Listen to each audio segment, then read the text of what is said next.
Réponse. Il était une fois, dans un pays lointain, une sorcière bien triste.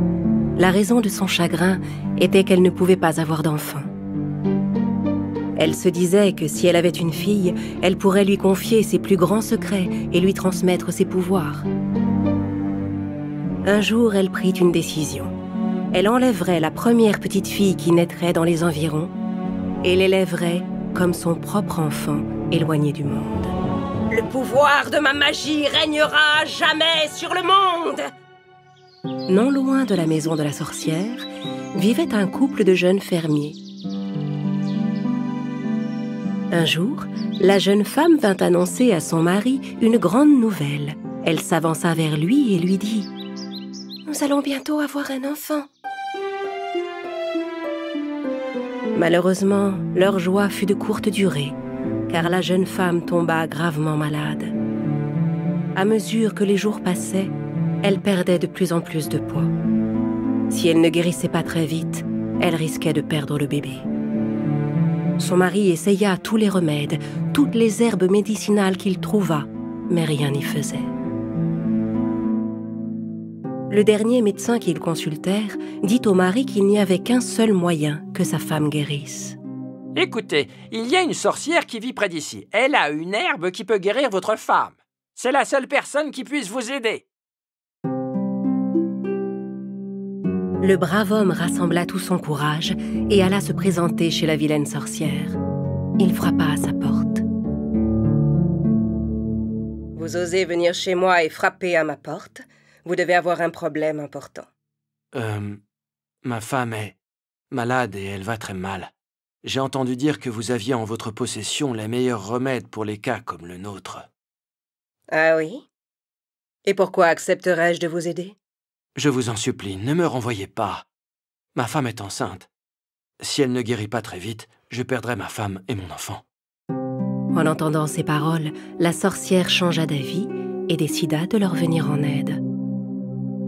Très bien, dans ce cas, j'accepte de vous aider. La sorcière lui donna une herbe pour sa femme. Donnez un morceau de ces feuilles de réponse à votre femme tous les jours. Elle guérira rapidement. Heureux et soulagé, le jeune homme courut chez lui.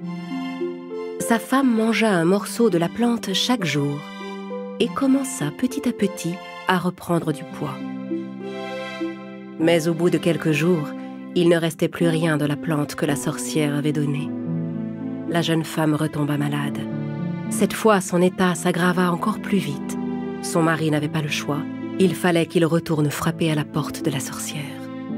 La vilaine femme savait que le pauvre homme reviendrait. Elle avait préparé une poignée de graines pour lui. « Voici des graines de la plante qui soigne votre femme. Tenez, emportez-les chez vous et plantez-les dans votre jardin. Vous aurez assez de feuilles pour sauver votre femme et votre enfant. Mais attention, je vous les laisse à une condition. Si votre bébé est une fille, vous devrez me donner l'enfant. » Non, c'est impossible, je ne peux pas accepter. À vous de voir. La sorcière lui ferma la porte au nez. L'homme rentra tristement chez lui. Il n'osa rien raconter à sa femme. Plus les jours passaient, plus l'état de la jeune femme s'aggravait.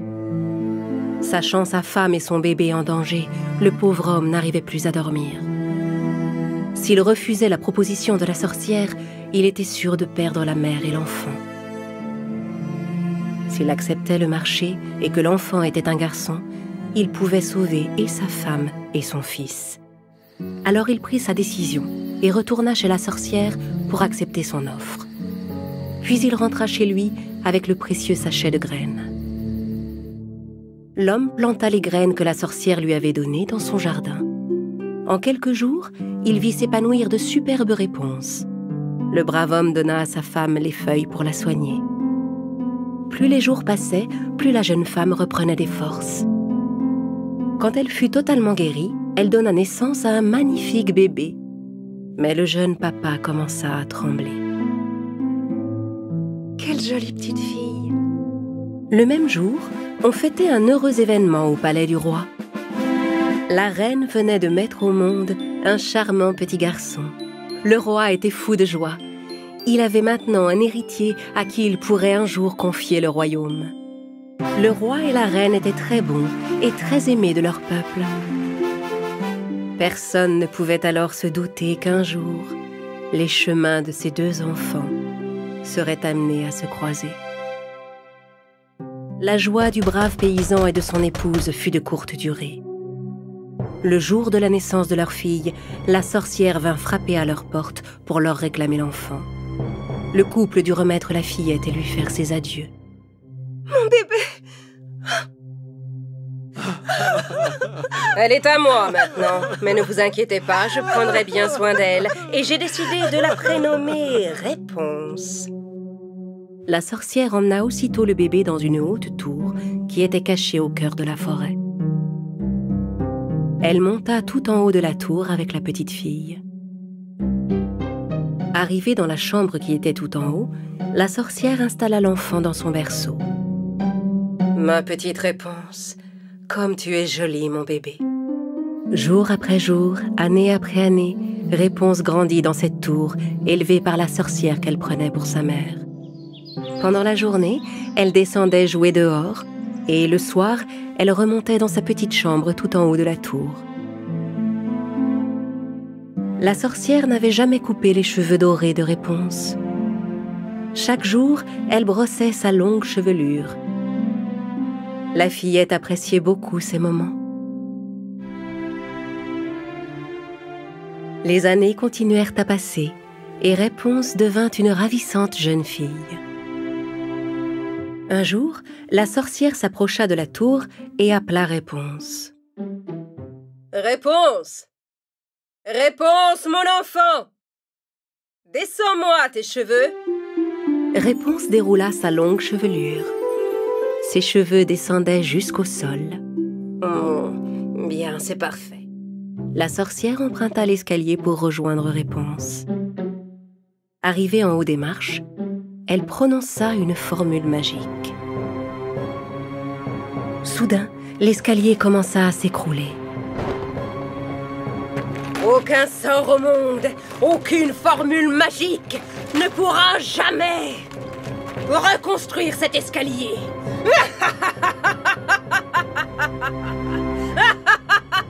Stupéfaite, Réponse comprit alors qu'elle ne pourrait plus jamais sortir de cette tour.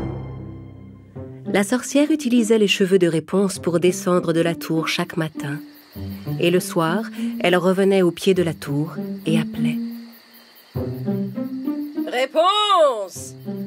Réponse! C'est ta mère, mon enfant. Descends-moi tes cheveux. » Quand elle entendait la voix de sa mère, Réponse laissait descendre ses longs cheveux dorés. Et la sorcière s'agrippait pour remonter jusqu'à elle. « Mère, pourquoi ne me laissez-vous plus jamais sortir de la tour? Pourquoi me gardez-vous enfermée ici? »« Ma chérie, je t'aime tellement. C'est pour ton bien, crois-moi. Je ne cherche qu'à te protéger de la méchanceté du monde. » Réponse passait toutes ses journées à sa fenêtre, à chanter et à parler aux oiseaux qui lui rendaient visite.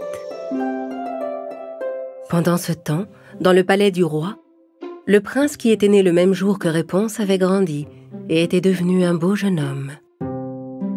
Le roi, qui était vieux et malade, souhaitait que son fils lui succède sur le trône, épouse une princesse et lui fasse des petits-enfants.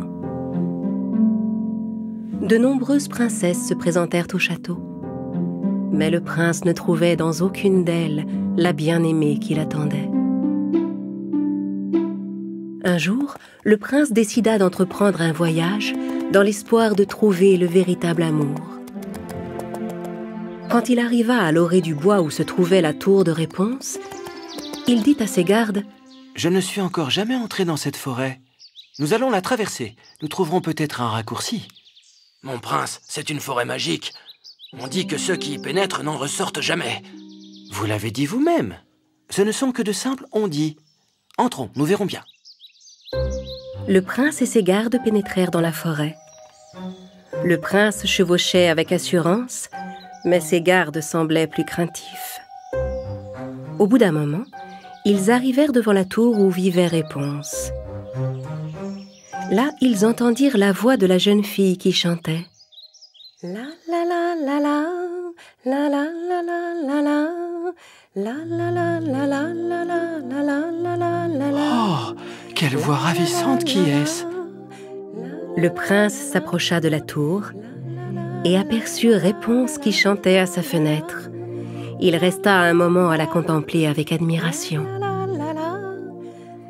À cet instant, la sorcière arriva de l'autre côté et appela Réponse. Réponse! Réponse, mon enfant! Descends-moi tes cheveux! En entendant l'appel de sa mère, Réponse déroula sa longue chevelure jusqu'au sol. Et la sorcière s'agrippa pour monter jusqu'à elle. Alors elle s'appelle Réponse? Le prince décida de rester seul près de la tour pendant quelque temps afin d'observer Réponse. La sorcière descendait le long des cheveux de Réponse chaque matin et remontait le soir de la même façon. Réponse! Réponse! Descends-moi tes cheveux! Un jour, le prince rassembla son courage et, profitant de l'absence de la sorcière, il s'approcha de la tour et appela. Réponse! Réponse! C'était la première fois que Réponse entendait une autre voix que celle de sa mère. Elle hésita d'abord un instant, mais curieuse de voir de qui il s'agissait, elle se pencha à sa fenêtre. Elle découvrit le jeune homme qui la regardait d'en bas.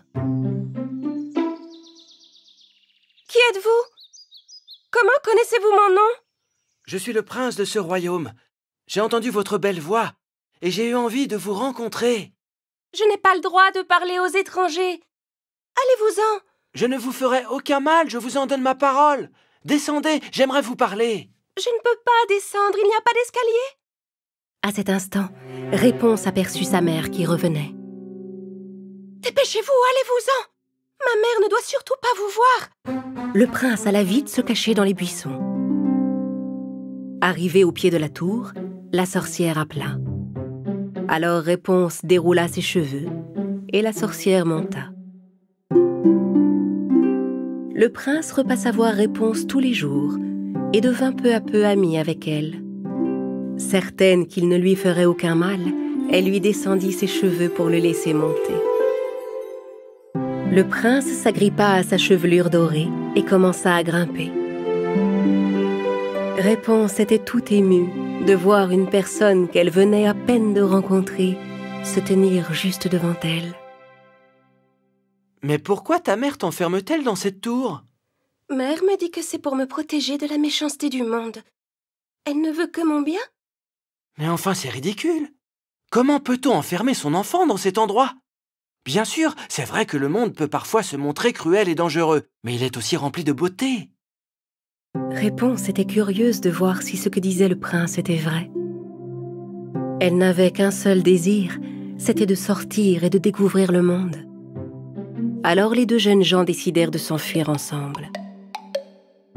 Ce soir-là, quand la sorcière revint à la tour, elle vit que Réponse avait laissé ses cheveux déroulés jusqu'au sol. Réponse m'a sûrement vu arriver de loin et elle a descendu ses cheveux. Quand elle arriva en haut de la tour, elle découvrit la chevelure de Réponse solidement attachée à un anneau de métal. Mais aucune trace de la jeune fille. Furieuse, elle comprit que sa fille s'était enfuie. Réponse avait coupé elle-même ses cheveux, les avait attachés à l'anneau et s'en était servie pour s'enfuir de la tour avec le prince. Réponse! Petite ingrate, comment as-tu osé me trahir? Pendant ce temps, le prince et Réponse sortirent de la forêt. Cette rumeur de forêt magique avait été répandue par la sorcière elle-même, afin que personne ne vienne s'approcher de la tour de Réponse. La jeune fille et le prince arrivèrent enfin au château. Le prince fit entrer Réponse pour la présenter à ses parents. Quelle ne fut pas sa surprise de découvrir le roi qui se tenait debout devant lui en parfaite santé. « Oh! Père, on dirait que vous êtes guéri. Comment est-ce possible? » Grâce à une merveilleuse plante médicinale, mon fils. Comment s'appelle-t-elle déjà? Ah, je sais. Réponse. Réponse? Le prince raconta à ses parents tout ce qui s'était passé. Alors le roi leur expliqua qu'un vieux couple de paysans lui avait donné l'herbe pour le soigner. Et il leur parla de la vilaine sorcière et du chagrin qu'elle avait causé à ces pauvres gens en leur enlevant leur enfant le jour de sa naissance. Le prince et Réponse se rendirent ensemble dans la maison des vieux fermiers.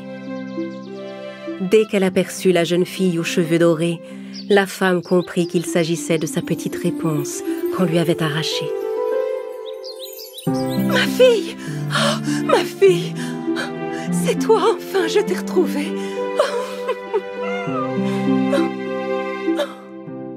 Réponse avait retrouvé ses parents.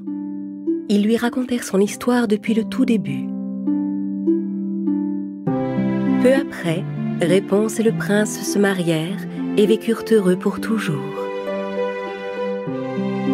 Quant à la sorcière qui avait enlevé l'enfant, le roi la fit arrêter, emprisonnée en haut de la tour, et plaça des gardes en permanence pour qu'elle ne puisse pas s'enfuir. Le jour où elle mourut, tous ses maléfices et ses plus noirs secrets disparurent avec elle.